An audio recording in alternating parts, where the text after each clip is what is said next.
नमस्कार, स्वागत है आपका हमारे YouTube चैनल शिव भक्ति में। हम आपके लिए आज एक गणेश जी की पौराणिक कथा लेकर आए हैं। किसी नगर में एक राजा थे, उसकी 2 रानियां थीं। बड़ी रानी बहुत ही गुस्सैल और कुटिल स्वभाव की थी। बड़ी रानी के 2 पुत्र थे, परंतु छोटी रानी उसके विपरीत बहुत ही विनम्र और सबका आदर सत्कार करने वाली थी, परंतु उसके कोई संतान नहीं थी। छोटी रानी गणेश जी की भक्त थी और हमेशा गणेश जी की भक्ति में लीन रहती थी। बड़ी रानी को राजा की छोटी रानी के पास जाना पसंद नहीं था, इसलिए वह राजा को किसी न किसी तरीके से अपने पास ही रोक लेती। एक बार राजा नगर से दूसरे शहर जा रहा था, तो राजा ने बड़ी रानी से पूछा कि आपको दूसरे शहर से कुछ सामान मंगवाना है। बड़ी रानी ने कहा, मुझे कपड़े, गहने, बच्चों के लिए खिलौने और बहुत सी वस्तुएं ने बता दी। फिर राजा ने छोटी रानी से पूछा कि आपको शहर से क्या चाहिए, तो छोटी रानी ने कहा कि मुझे कुछ भी नहीं चाहिए। जब मंत्री को इस बात का पता चला, तो मंत्री ने राजा से कहा कि छोटी रानी अपने लिए कभी कुछ नहीं मांगती है, तो क्यों ना हम उनके लिए गणेश जी की एक प्रतिमा लेकर आए। राजा ये सुनकर खुश हो गए। अब राजा शहर के लिए रवाना हो गए और वहाँ से वापस आने से पहले बड़ी रानी का बताया हुआ सारा सामान खरीद लाए। रास्ते में वापस आते हुए उन्होंने मंत्री से कहा कि वो छोटी रानी के लिए प्रतिमा लाना ही भूल गए। तभी उन्होंने थोड़ा आगे चलते हुए देखा कि एक आदमी सड़क के किनारे सभी देवताओं की मूर्तियां बेच रहा था। मंत्री ने छोटी रानी के लिए एक सुंदर सी गणेश जी की प्रतिमा ले ली। महल पहुंचकर राजा ने बड़ी रानी को उनकी मंगाई हुई सारी चीज़ें दे दी। फिर राजा ने छोटी रानी को भी गणेश जी की मूर्ति दे दी।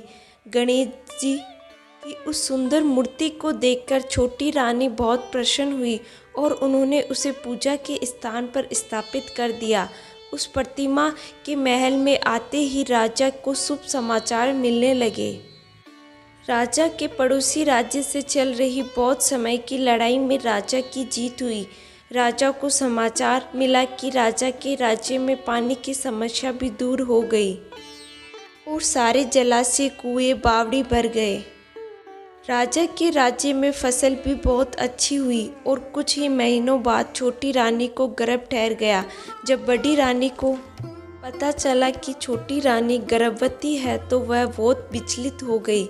उसे लगा ये तो बहुत गलत हो गया। उसने सोचा, जब से ये गणेश जी की मूर्ति यहाँ स्थापित हुई है, तब से कुछ न कुछ अच्छा ही हो रहा है। तब बड़ी रानी ने अपनी दासियों को उस गणेश जी की मूर्ति को चुराने को कहा और बड़ी रानी उस प्रतिमा को महल के कुएं में डाल दिया। फिर रात ही उस जगह एक बहुत ही सुंदर बड़ा पेड़ उग गया। उस पेड़ पर सिर्फ एक ही सोने का सुंदर फूल उग गया। सुबह उठकर सबने उस वृक्ष को और सोने के फूल को देखा तो सब हैरान हो गए।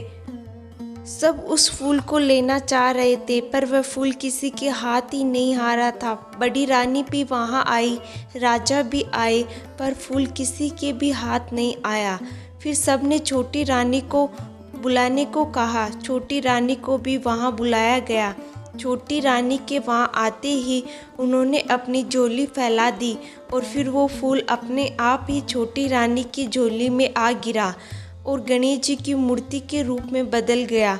राजा को उस मूर्ति को वहाँ देखकर बड़ा आश्चर्य हुआ और राजा ने पूछा, ये तो वही मूर्ति है जिसे मैं लेकर आया था। छोटी रानी ने कहा कि मुझे इसके बारे में कुछ पता नहीं। फिर वह प्रतिमा साक्षात गणेश जी में बदल गई और गणेश जी ने कहा, जिसने भी इस मूर्ति को कुएं में फेंका था वो खुद बता दे, नहीं तो फिर मैं बताऊंगा। बड़ी रानी अपने ऊपर शर्म आ रही थी, वह कुछ नहीं बोल पाई। फिर गणेश जी की कृपा से उस कुएं के पानी में सभी वह दृश्य दिखाई दिया कि कैसे मूर्ति को चुराकर कुएं में फेंके। इसके बाद राजा ने बड़ी रानी को दंड स्वरूप नगर के बाहर पुराने किले में रहने का आदेश दिया तथा गणेश जी फिर मूर्ति में बदल गए। फिर राजा ने महल के अंदर एक भव्य मंदिर बनवाकर उस मूर्ति को पूरे विधि विधान से स्थापित करवाया। छोटी रानी ने 9 महीने के बाद एक सुंदर पुत्र को जन्म दिया। उसके बाद सारा नगर बुधवार का व्रत करने लगा। बोलो गणेश जी महाराज की जय।